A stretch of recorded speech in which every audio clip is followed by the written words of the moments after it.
You're either a team player or you're gone. The words hit me like a sledgehammer as CEO Williams slid the termination papers across his mahogany desk. 12 years. 12 years of 60-hour weeks, missed family dinners, and unwavering loyalty to this company. And it all came down to this moment. My signature on a piece of paper that would end everything I'd worked for. But here's what Williams didn't know as he watched me pick up that pen. Here's what none of them knew as security escorted me out with my cardboard box of personal belongings. Tomorrow morning wasn't just going to be fun. It was going to change everything. You see, 3 months earlier, I'd made a decision that would either destroy my life or save my soul. And as I signed those papers without a single word of protest, I wasn't thinking about my mortgage payments or my daughter's college tuition. I was thinking about the recording device in my pocket that had been running for the past 20 minutes. Have you ever had to choose between your paycheck and your principles? Between feeding your family and sleeping at night? Well, let me tell you what happens when a company pushes the wrong guy too far. My name is Robert Martinez, and this is the story of how I brought down a multi-million-dollar corporation and why tomorrow morning was going to be absolutely perfect. But to understand how we got here, you need to know who I was before all this started. Before I became the whistleblower who made national headlines, before the FBI raids and the congressional hearings. I was just a guy trying to do right by his family, working for a company I thought I could trust. Robert Martinez, that's me, had been the assistant chief financial officer at Harrison Industries for 12 years. 12 years of perfect performance reviews, 12 years of staying late to make sure every number added up. Every report was flawless. I was the guy they called when something needed to be done right the first time. The night this all began, I was still at the office at 2 a.m., hunched over my computer, preparing for the quarterly audit. The building was dead silent, except for the hum of fluorescent lights and the occasional security guard making his rounds. My coffee had gone cold hours ago, but I barely noticed. These audit preparations were critical. One mistake could cost the company millions, or worse, trigger an SEC investigation. I rubbed my tired eyes and glanced at the framed photo on my desk. Sarah, my wife of 20 years, holding our 18-year-old daughter Emma at her high school graduation. Sarah's smile looked tired in the photo. She'd been fighting breast cancer for the past year, and the treatments were taking their toll. Emma was brilliant, accepted to Stanford with dreams of becoming a lawyer, dreams that cost $60,000 a year. My phone buzzed with a text from Sarah. Working late again? Emma waited up until midnight to tell you about her scholarship interview tomorrow. Guilt twisted in my stomach. How many times had I missed dinner? How many bedtime stories had I skipped? But someone had to pay for Sarah's treatments, for Emma's future. This job, this company, they were everything to my family's security. I'd discovered Harrison Industries' accounting system inside and out over the years. Every subsidiary, every offshore account, every complicated transaction that made our quarterly reports look so impressive to shareholders. But lately, something had been nagging at me. Small discrepancies that didn't quite add up. Nothing major, just a feeling that something wasn't right. That night, digging deeper into the Q3 numbers, I found it. A series of transactions totaling $2.8 million that had been moved between subsidiaries just before the quarter closed, then moved back immediately after. It was perfectly legal, technically speaking, but it artificially inflated our reported revenue by hiding losses in our struggling manufacturing division. I stared at the screen for a long moment. This wasn't illegal, but it wasn't exactly honest either. It was the kind of creative accounting that made shareholders happy and kept stock prices high.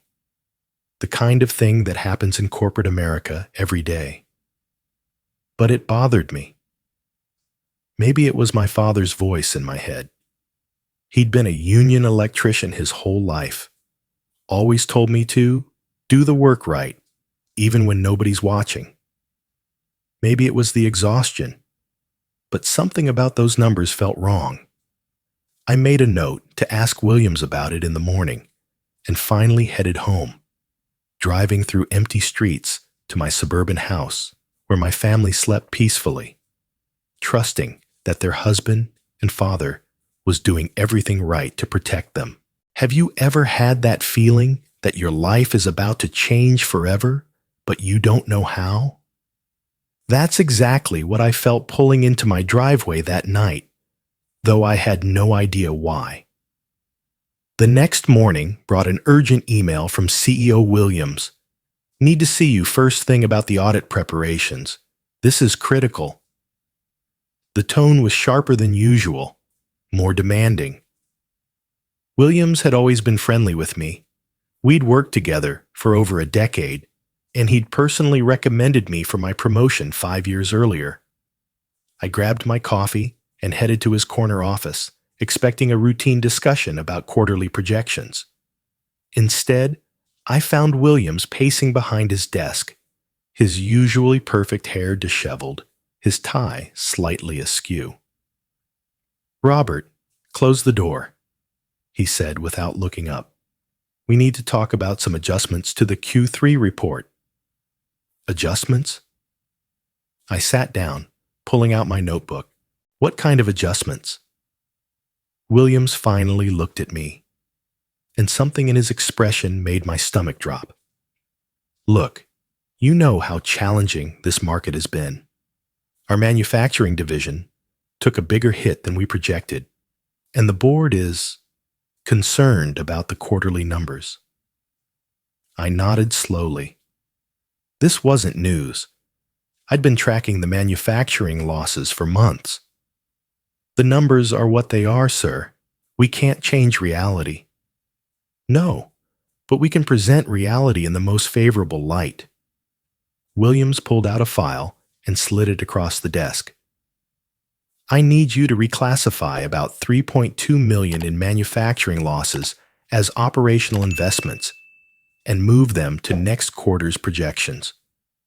I opened the file and felt my blood run cold. This wasn't creative accounting anymore. This was outright fraud. Moving current losses to future quarters to artificially inflate our current profits wasn't just unethical. It was illegal.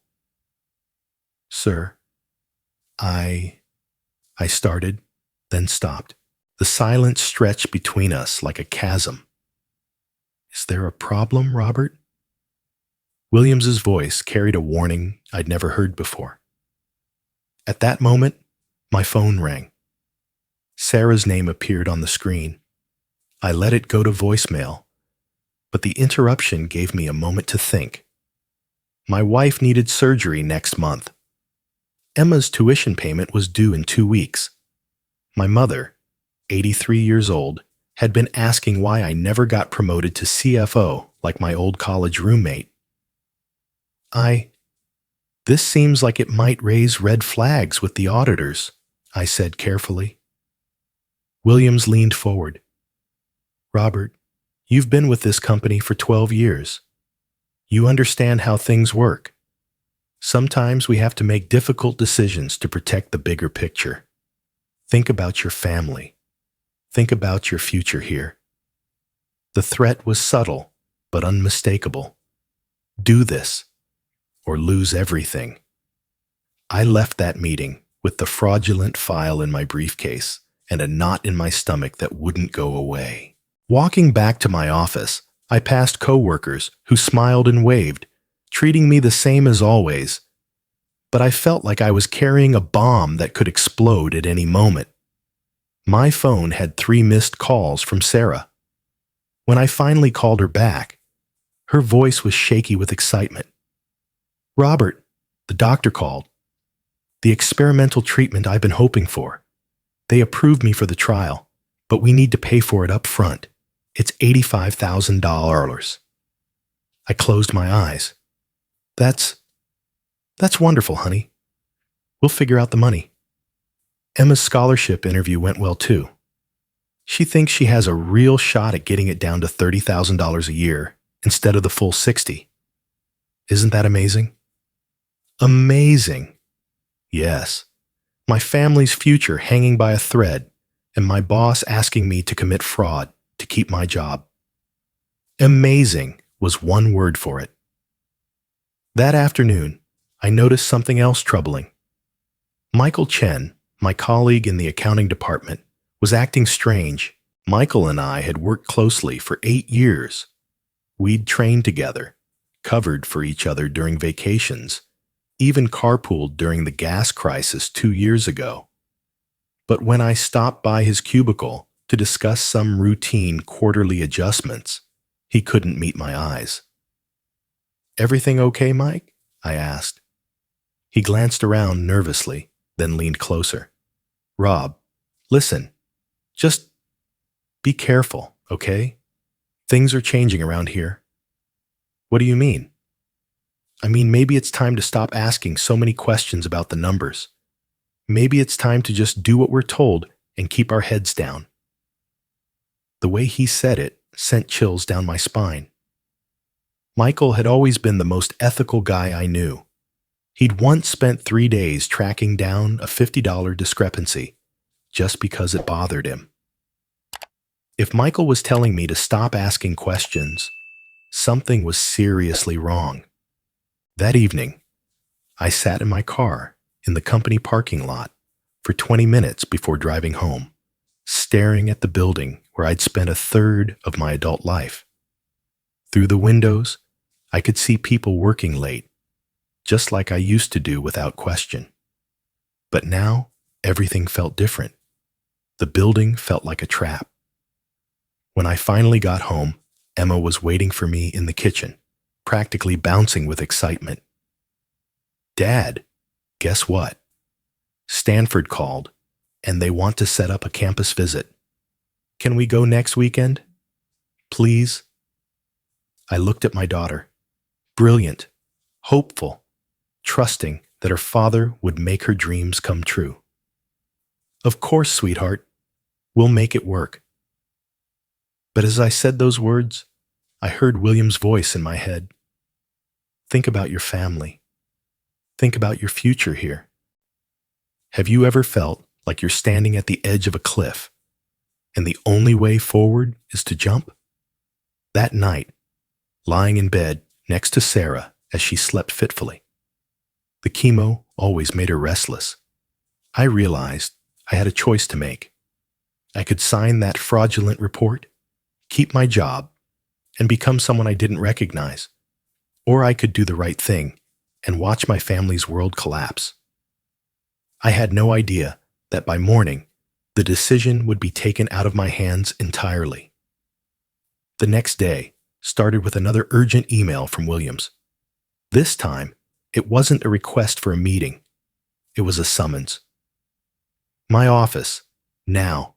Bring the Q3 adjustments." I grabbed the file I still hadn't signed and walked to his office, my heart pounding like I was heading to my own execution, which, as it turned out, I was. Williams wasn't alone. CFO Patricia Stone sat in one of the leather chairs, her expression unreadable. The head of HR, Janet Murphy, stood by the window looking uncomfortable. This wasn't a discussion about quarterly reports anymore. "Robert, sit down," Williams said.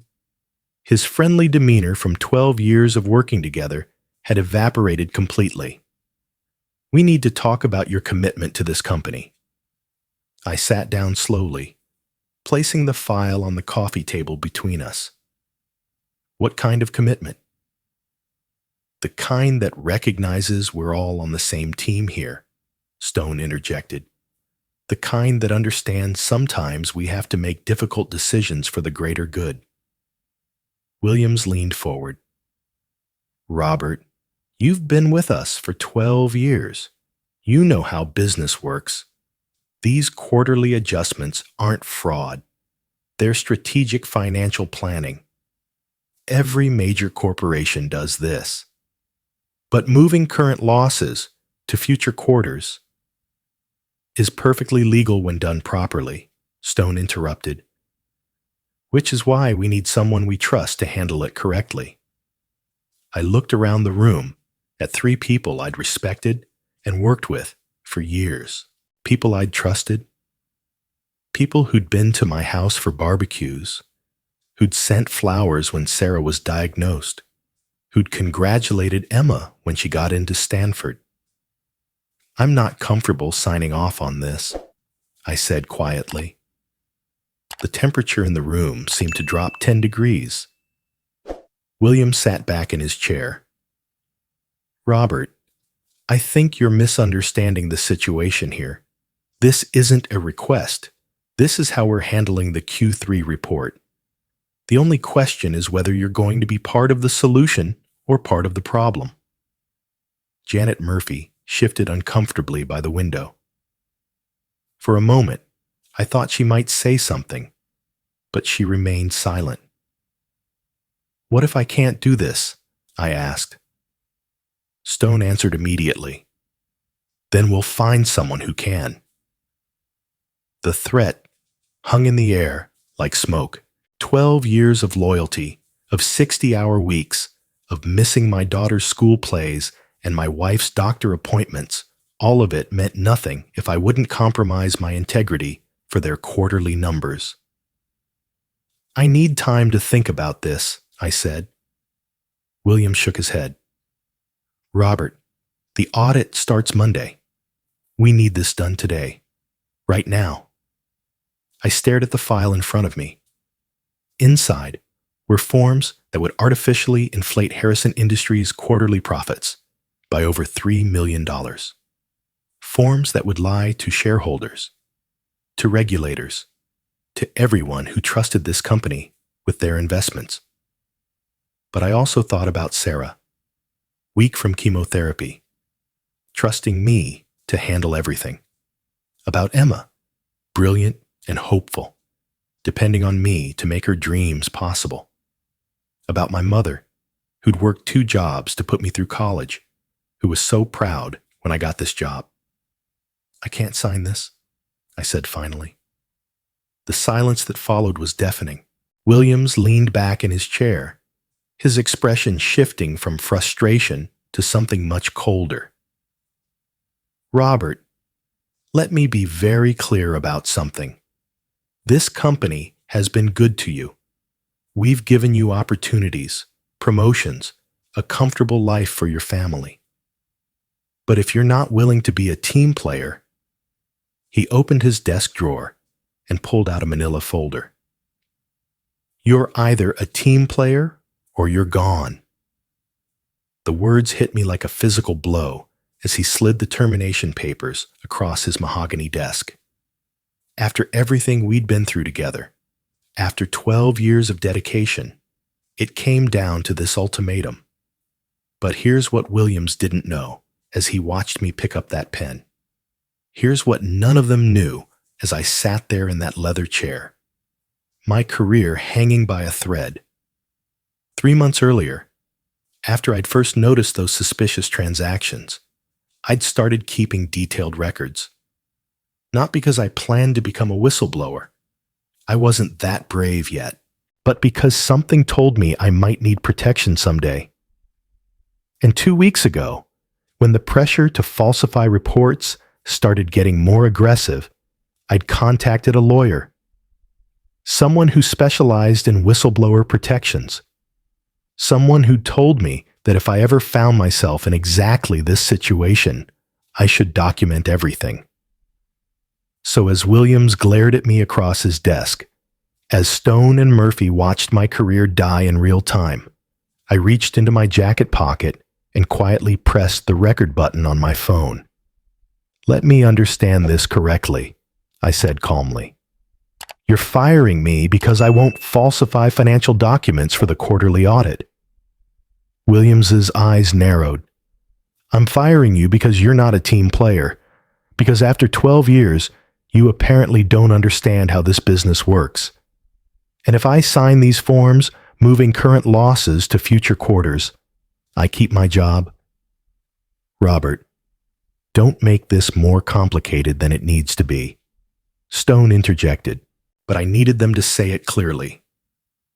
I needed it on record. Just to be absolutely clear, my employment depends on my willingness to manipulate financial reports to hide losses from shareholders and auditors. Williams slammed his hand on the desk. "Your employment depends on your ability to do what's best for this company. If you can't understand that, then you don't belong here." Perfect. Every word captured in crystal clear audio. I picked up the pen and signed the termination papers without hesitation. Williams looked surprised. He'd probably expected me to beg, to grovel, to promise I'd changed my mind. Instead, I stood up calmly and headed for the door. "Security will escort you out," Williams called after me. "You have 15 minutes to clear your desk." I nodded without turning around. "That's fine. I don't need much time." The walk from Williams's office to my desk felt like a death march. Word travels fast in corporate environments, and I could feel eyes on me from every cubicle I passed. Some people looked sympathetic, others curious. A few seemed to avoid eye contact entirely. Michael Chen was waiting by my desk, his face pale. "Rob, what happened?" "I got fired," I said simply, pulling out the cardboard box I kept in my filing cabinet for exactly this purpose. "For what?" I looked at my friend, really looked at him. "For not being a team player, Mike." His face went even paler. He knew exactly what that meant. I packed quickly. The framed photo of Sarah and Emma. A coffee mug Emma had made me in pottery class when she was 12. A small succulent plant Sarah had given me to brighten up my workspace. My calculator, the same one I'd used since college. A few books on financial ethics I'd been meaning to read. Security arrived just as I was finishing. 2 guards I'd chatted with countless times over the years, now treating me like a criminal being escorted from the premises. "Mr. Martinez," the older guard said apologetically, "we need to make sure you don't take any company property." "Of course," I said, holding up my box. "Feel free to check." They did a quick search. Professional, but thorough. They confiscated my company laptop, my access badge, even my parking pass. But they didn't think to check my phone, still running its recording app, still capturing every moment of this surreal experience. The walk through the office was the longest of my life. Dozens of colleagues I'd worked with for years watched in silence as I was escorted out like a common thief. Some looked away in embarrassment. Others whispered to each other behind their hands. But a few, just a few, met my eyes with expressions I couldn't quite read. Sympathy? Respect? Fear that they might be next? At the elevator, Michael caught up with us. "Rob, wait," he said, glancing nervously at the security guards. I'm sorry this happened." I looked at my friend. This decent man who was probably going home tonight to wrestle with the same impossible choice I'd faced. "Take care of yourself, Mike," I said. "And remember, some things are more important than paychecks." He nodded, understanding exactly what I meant. The elevator ride to the ground floor was silent except for the mechanical hum of cables and pulleys. Through the glass walls of the lobby, I could see the afternoon sun painting everything in golden light. It was a beautiful day, the kind of day that makes you grateful to be alive. As we reached my car in the parking garage, one of the security guards, Tom, I think his name was, spoke quietly. "Mr. Martinez, for what it's worth, I think you're a good man. Whatever happened up there, well, sometimes good men get caught in bad situations." I shook his hand. "Thanks, Tom. Take care of yourself." I drove home slowly, taking the long way through neighborhoods I'd driven through for 12 years as a Harrison Industries employee. But everything looked different now. The houses seemed brighter somehow, the trees more vivid. Even the traffic didn't bother me. When I pulled into my driveway, Sarah was waiting on the front porch. She must have seen something in my face because she didn't ask what happened.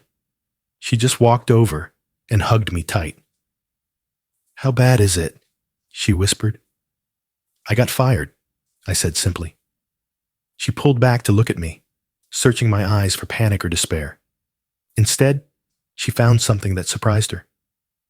"Why do you look relieved?" I smiled, the first genuine smile I'd had in months. "Because tomorrow morning is going to be fun, honey. Tomorrow morning is going to be very, very fun."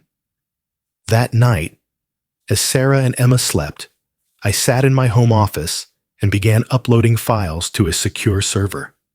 Financial records I'd been quietly copying for months, email chains documenting the pressure to falsify reports, and a crystal-clear audio recording of my termination meeting, where 3 executives essentially admitted to financial fraud on tape. I'd spent 12 years building my reputation as a loyal company man.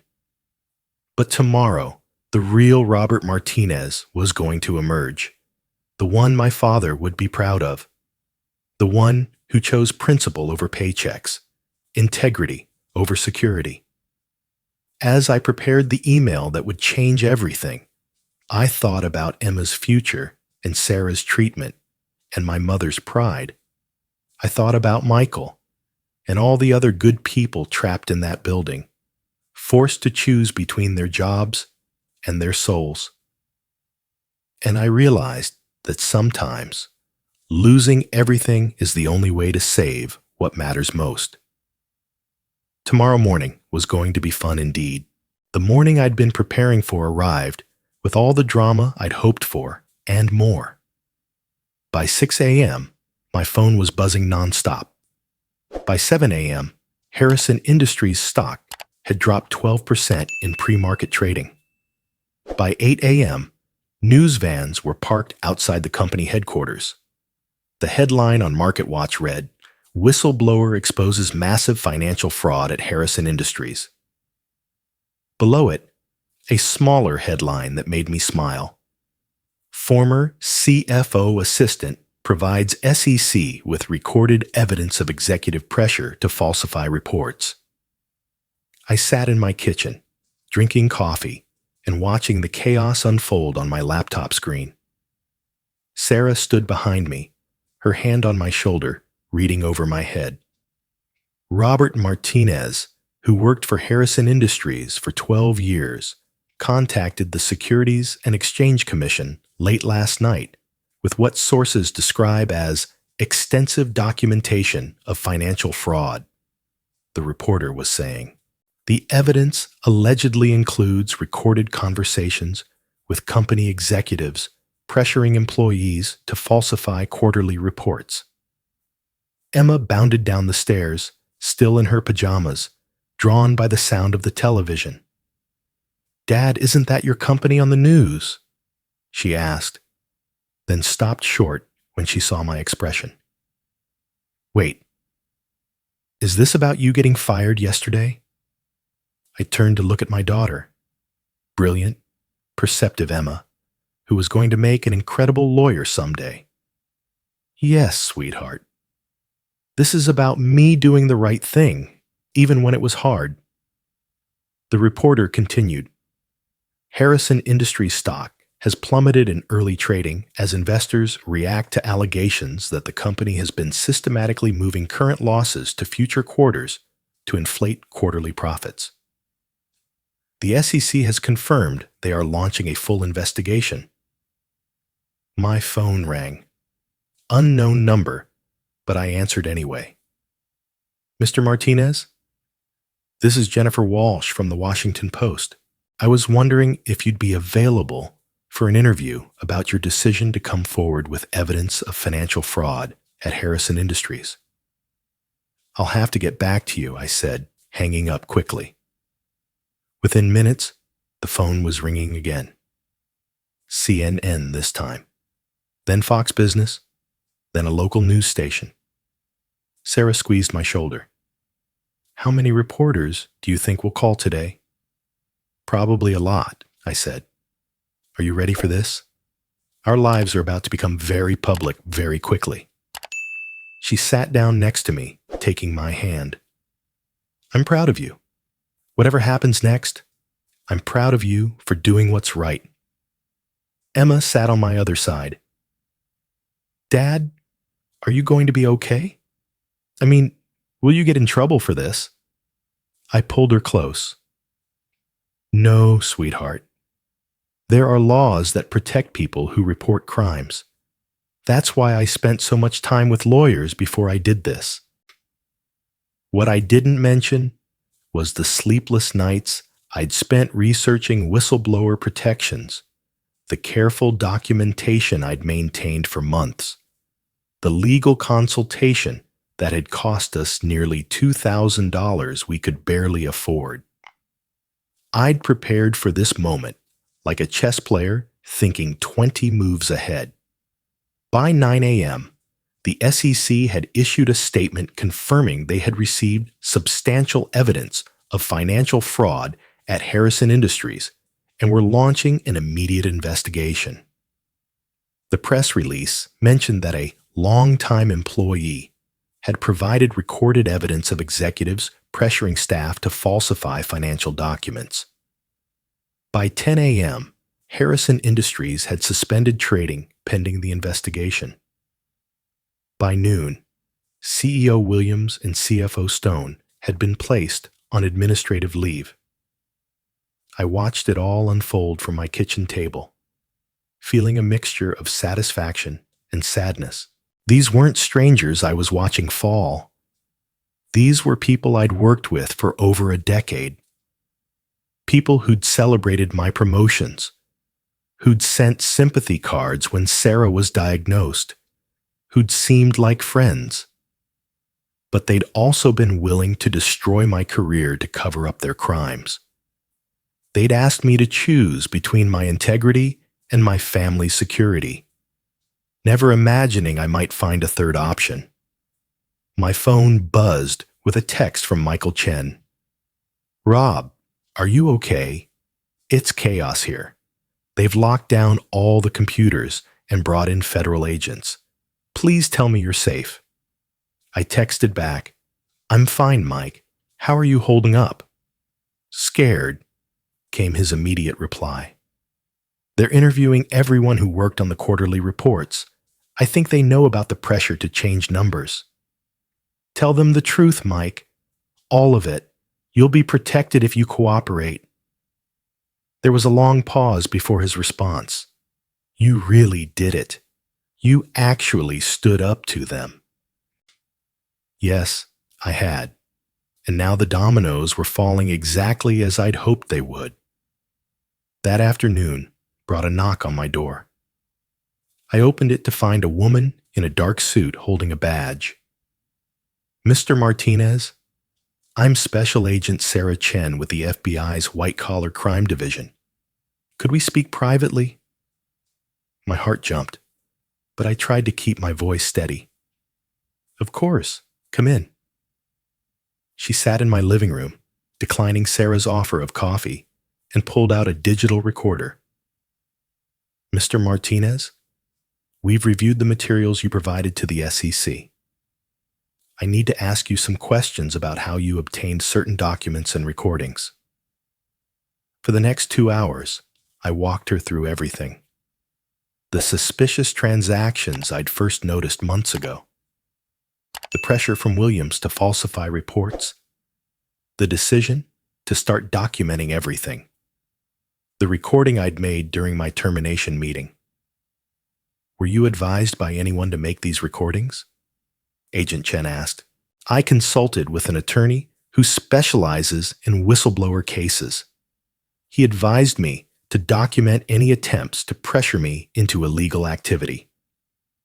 And you did this on your own initiative? No one from a competing company or law firm suggested you gather this evidence. No one. I did this because I couldn't live with myself if I stayed silent. Agent Chen nodded, making notes. Mr. Martinez, I want you to know that your evidence is substantial. This case will likely result in criminal charges against several executives. Criminal charges. The words hit me harder than I'd expected. These weren't just accounting irregularities anymore. People were going to prison. How long will the investigation take? I asked. Cases like this typically take 18 months to 2 years to fully prosecute. Are you prepared for that kind of scrutiny? Your life is going to be under a microscope for quite a while. I thought about Emma's college plans, about Sarah's ongoing treatments, about the reporters who were probably going to be calling for months. Agent Chen, 12 years ago, I took an oath when I became a CPA. I promised to act with integrity and objectivity. Yesterday, my former employers asked me to break that oath to protect their profits. I couldn't do it then, and I won't back down now. She smiled for the first time since arriving. Good. We'll need that resolve in the coming months. After she left, I sat with Sarah and Emma to explain what the next few months might look like. Media attention, legal proceedings, probably financial stress, while I looked for a new job. Dad, Emma said quietly, what if other companies won't hire you because of this? What if they think you're a troublemaker? It was a question I'd been asking myself since the moment I'd hit send on that email to the SEC. Then I'll find companies that value integrity, I said.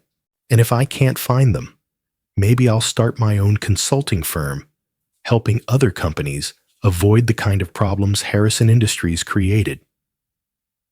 The next few days were a whirlwind. The FBI raided Harrison Industries headquarters, seizing computers and filing cabinets. Williams and Stone were arrested at their homes and charged with securities fraud, conspiracy, and obstruction of justice. The company's stock continued its free fall as more details emerged about the scope of the fraud. But the call that changed everything came on Thursday morning. Mr. Martinez, this is David Kumar from Kumar, Stevens & Associates. We're a whistleblower law firm, and we represent individuals in SEC cases. I already have legal representation, I said. I'm not calling about representation. I'm calling about the SEC's whistleblower reward program. Based on the financial impact of your case, you may be eligible for a substantial reward. I knew about the whistleblower program. The SEC could award up to 30% of penalties collected in cases where whistleblowers provided substantial assistance. But I'd tried not to think about it, not wanting money to be my motivation. How substantial? I asked. Mr. Martinez, Harrison Industries has already agreed to pay a $50 million penalty to settle the civil charges. If the SEC determines your information was essential to the case, which it clearly was, you could be looking at anywhere from $8 to $15 million. I sat down hard in my kitchen chair. $15 million. More money than I'd make in multiple lifetimes at Harrison Industries. Of course, Kumar continued, these cases can take years to resolve, and there are no guarantees. But based on what I've read about your evidence, I'd say your chances are very good. After I hung up, I sat staring at the phone for a long time. Sarah found me there an hour later. "What's wrong? You look like you've seen a ghost." I told her about the call, about the potential reward money. Instead of excitement, her expression grew concerned. "Robert, promise me something. Promise me that no matter how much money we might get from this, you won't regret doing the right thing. Don't let anyone say you did this for money." I took her hands. "Sarah, I recorded that conversation with Williams before I even knew about whistleblower rewards. I did this because I couldn't sleep at night knowing what they were asking me to do. I know. I've seen how people can twist things, how they can make heroes look like villains." She was right to be concerned. Over the next few weeks, Harrison Industries' legal team and their public relations firm launched a campaign to discredit me.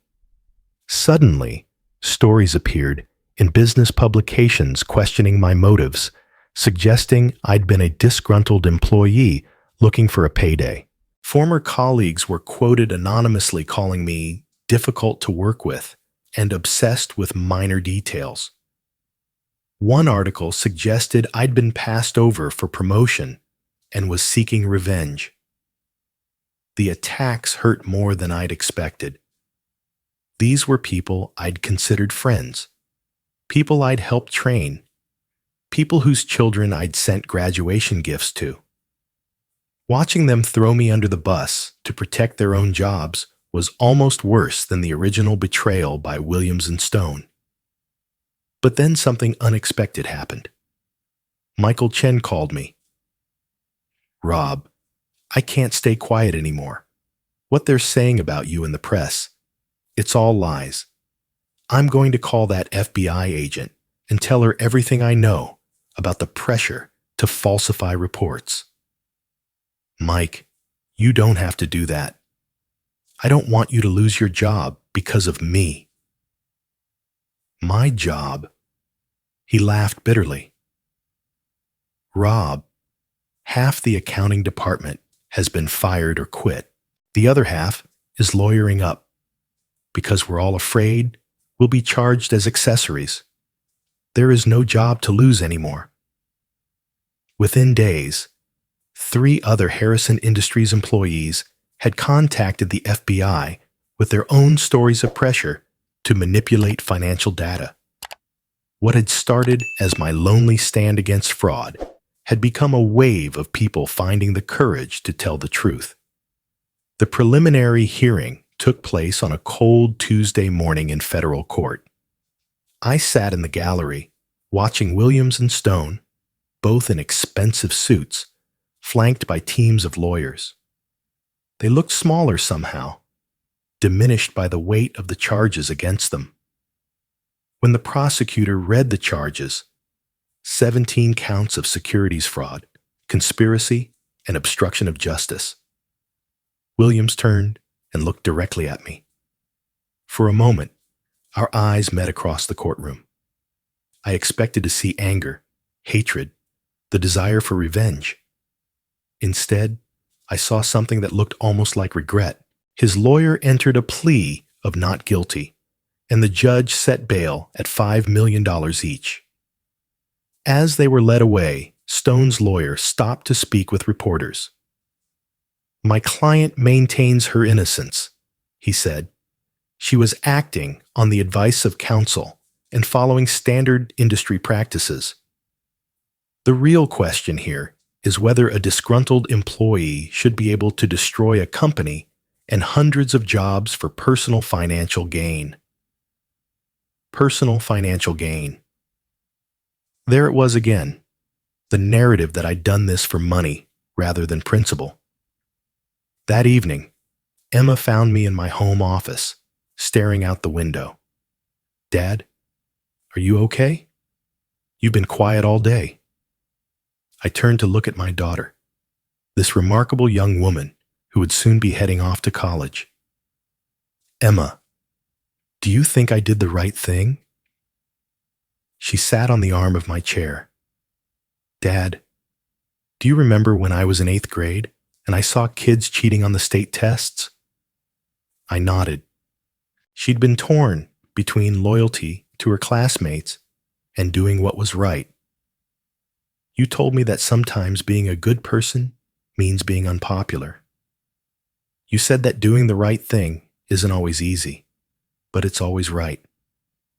She hugged me. You taught me that, Dad. How could I not be proud of you for living it? 6 months later, the trial began.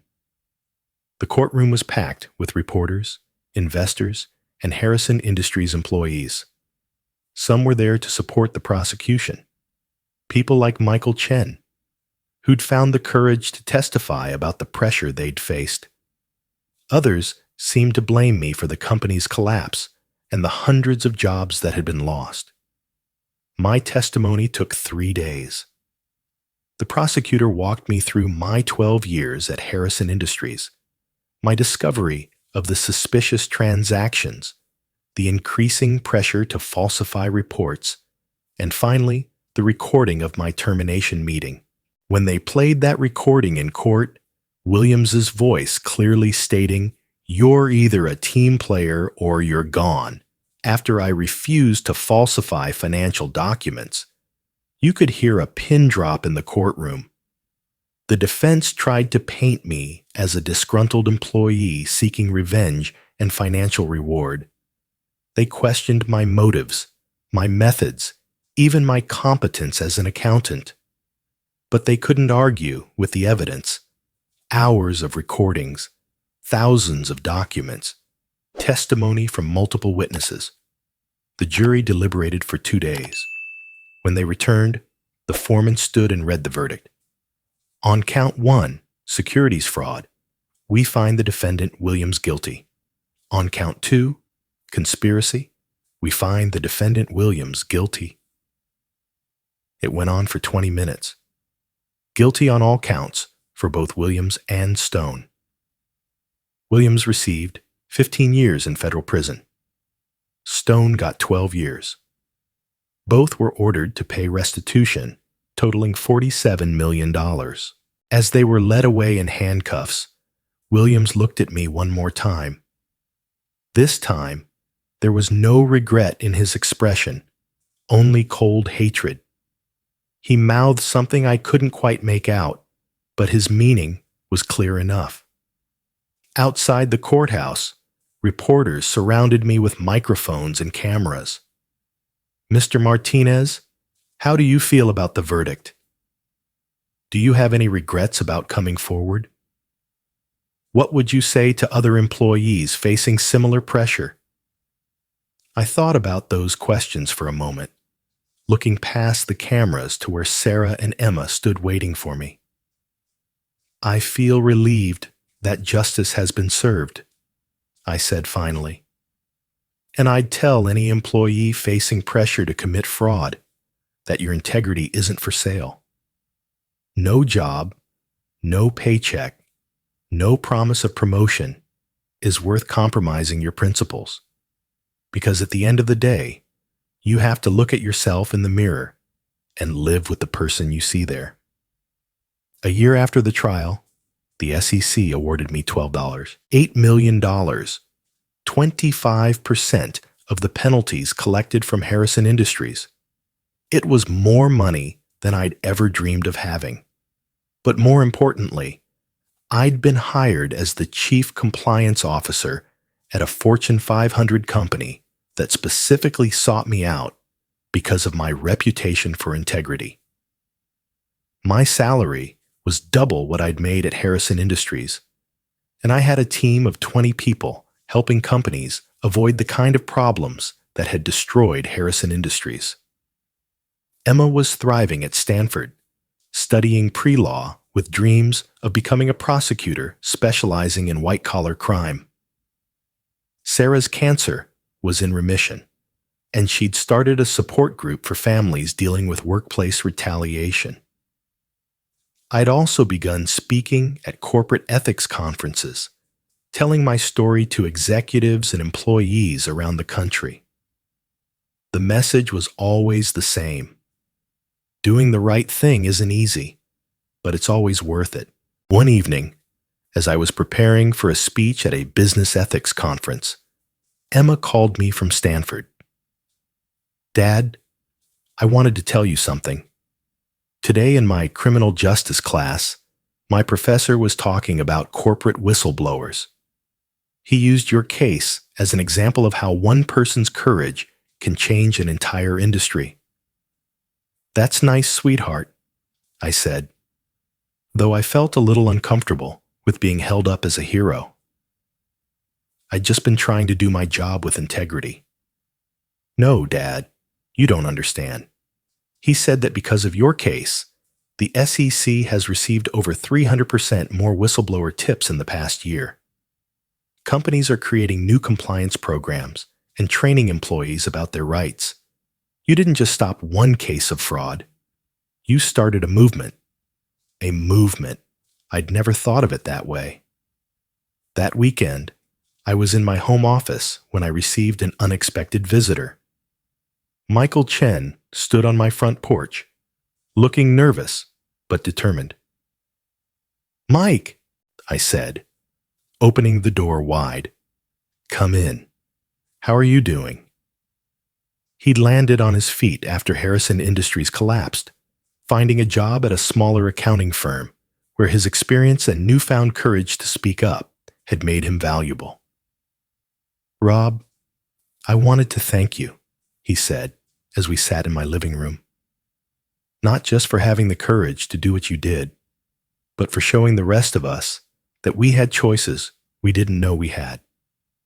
You found your own courage, Mike. I just went first. Maybe, but someone had to go first." He paused, looking out the window. "I've been thinking about something you said the day you got fired.